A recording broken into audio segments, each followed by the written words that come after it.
Hey there everybody, welcome back to another episode of Ark Survival Ascended. As always, I'm Captain Beefy. This is the Game Vault, and I got another video for you. Today we're going to talk about the mods we use on this map. Now, of course, we got Winter Wonderland running right now. We're going to be running those event mods as they come out and so forth and so on. But other than that, we've got a total of 10 mods. So I'm going to go over them real quick, and we'll leave a link to them in the description below. So let's cue up the music, and we'll get right to it.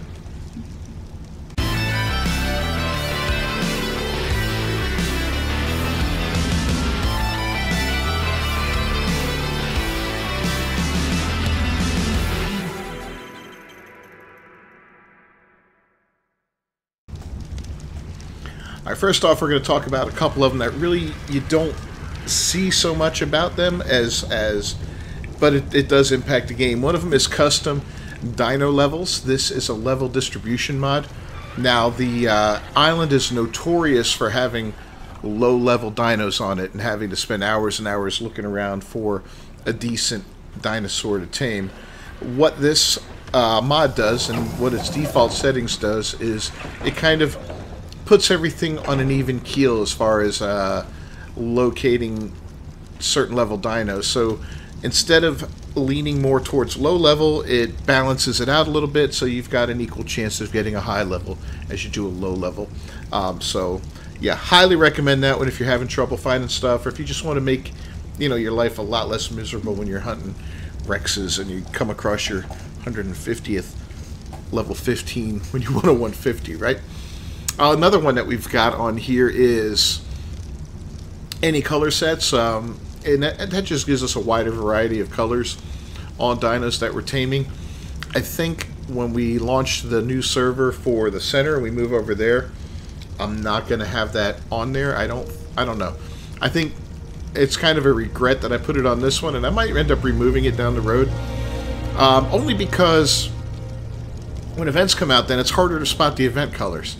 And yeah, and it's harder to spot breeding colors. I'd rather have the plainer dinos right off the bat and then work our way towards getting event colors when they come out and breeding in some new colors and all that fun stuff like that. So there's that. Another great one we've got is cosmetic lighting, and you'll see this whole room pretty much is lit up by it. All those torches up there. These fireplaces. These are all cosmetic. They do not provide heat. And what's really nice about them is they do not require to be refilled. You fill it once with one piece of thatch or whatever, light it and walk away, and as long as nobody turns it off, it will stay lit. I keep my whole base lit up that way. I've always been a big fan of torches and lighting up areas and all that, but quite frankly, it gets a little aggravating to have to refill constantly with thatch and all that. As you can see, I light up all these little rooms here to some degree or another. And yeah, I'd need to spend a day just going around and refilling these things all the time. So I would end up neglecting it, and it wouldn't be there, and yeah, the base would suffer because of it. Even up in here. I don't even have to go in there anymore, hardly. So I recommend it. You can't use it for heat. You can't use it to incubate eggs and all that. So there's that. But as far as lighting goes, it's absolutely fantastic. Another great mod I have, and I absolutely love this one, is this one right here, the prefab station. What this does is it lets you build in here stuff that you would normally build in your own inventory. As far as construction goes, right? Look at this.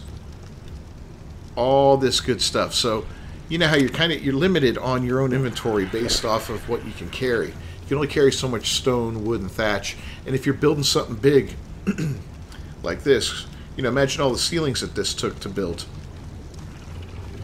and having to pick that stuff up and put it in your inventory and all. It's an absolute nightmare. Doing it this way, it's fantastic. Love it, and yeah, can't recommend it enough. And over here we've got that's a regular smithy. This is the ASR crafting bench. Now this gives us Architect Structures Remastered, and it gives us a lot of cool things that aren't available in the vanilla game, and it does some minor changes on some other stuff too. But as you can, a lot of things that you put down, you might have different surfaces for it, like the wall texture, the floor texture, stuff like that. But here's my favorite part is it gives you like stone glass, wood glass. You know, it's glass on these lower tiers. You don't have to go all the way to metal. And as you can see, I built this up here. You can't see really that good in the dark. Here we go. With stone on the bottom and then wood on the top. We can see it better from the inside. So it's a combination of the stone glass and then the wood glass up top.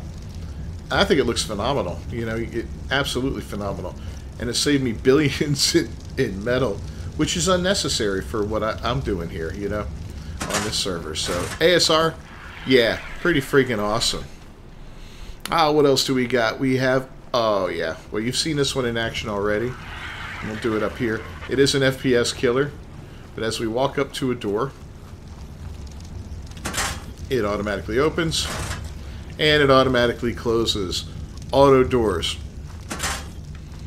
I love it. You can, when you're putting in doors, you can choose whether or not they automatically open and close. So if you've got specific doors that you don't want that to do it with for security reasons, like your front gate or a pen that you keep something in there on wander that you don't want it to get out, then yeah, you don't do that. But here, well, here, watch the FPS die. Yeah. So it's really bad on that, but it's really cool. It's really convenient, and it's fantastic. Next up, we've got Paleta. What is it? Peliori's cryo storage. So we started using cryo right before they announced they were, or actually right after they announced they were going to add it to the game. We didn't want to wait. They were adding it anyway. This was before we knew the changes that were going to be made to it. So we got this mod here, and it's the old school cryopods, basically. You don't have all the new restrictions on it and all that. Being that we're a private server and we don't have, you know, we're PvP, but we're only one tribe, so we're not PvPing. It's just that way for other reasons. There's no reason to have all the restrictions that the PvP servers have on cryopods. So what I really like about these, and I don't think it happens on the regular ones, is if you look at a creature, you know, first off, you can tell just by looking at it, male or female, by the color, right? And actually beetles come in white because they have no gender. They're just, you know, that basic insect. You can't breed them. But if you look here, when you highlight a creature, it will actually show you the distribution of points in each stat. Not only the natural ones that came for when you tamed it, but also any that you added to it. Let me find a creature that I've added some stats to, like Ripper. So Ripper's got a base of 47 health. He's got 2 points in mutation, so he's got 1 mutation in health, and then I've added 3 levels to his health to bring him up to 10,000 health. As you can see, he's got a mutation of 2, so 1 point, 1 mutation in weight. I think that's it, right? Yeah. Now it shows 4 mutations up top, but that's because he's been inbred and whatnot.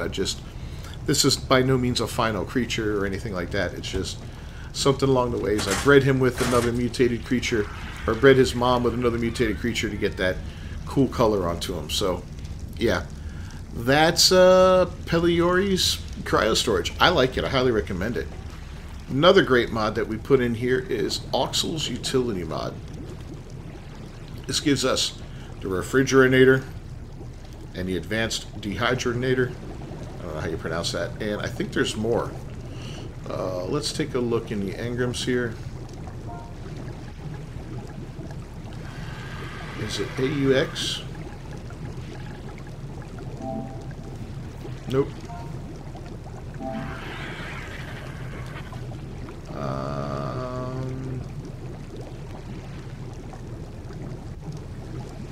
Nope, I guess not.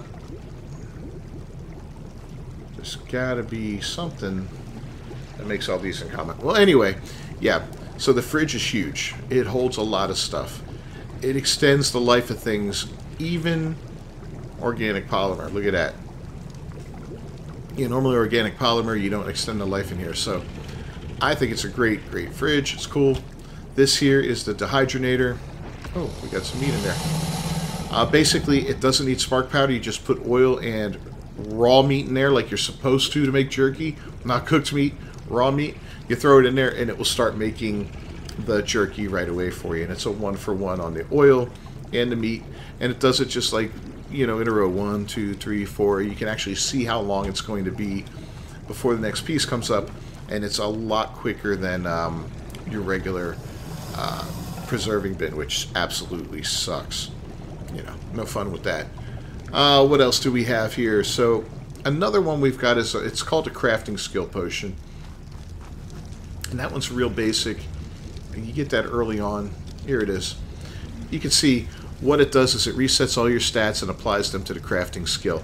Now you can do this with a mind wipe and all that, but whenever anybody needs to craft something, this is what they should be doing if they're not doing it, is wiping, you know, doing a mind wipe or whatever, putting all their points into crafting, and this is only if you're using a blueprint because it gives you the opportunity to make better items than the blueprint will normally offer.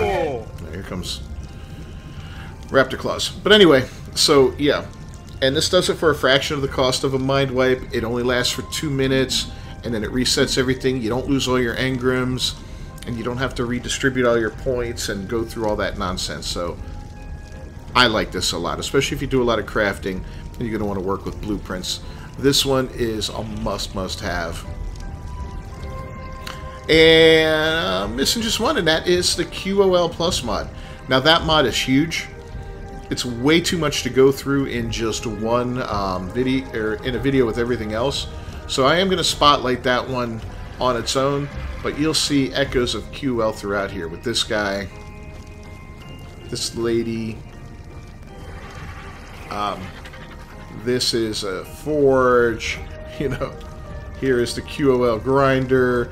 There's so much to it, and I believe this is a part of it too. I'm not entirely sure. I got to figure out where this one came from, but yeah, a lot to it. Hitching posts, all kinds of stuff. So yeah, we're gonna do an in-depth look at the QOL Plus mod and give you probably 10 good reasons to use it, because it is one of the best mods I have, one of the greatest ones I added to the game, and one that I appreciate, and I know the guys appreciate it too, very, very much. So yeah.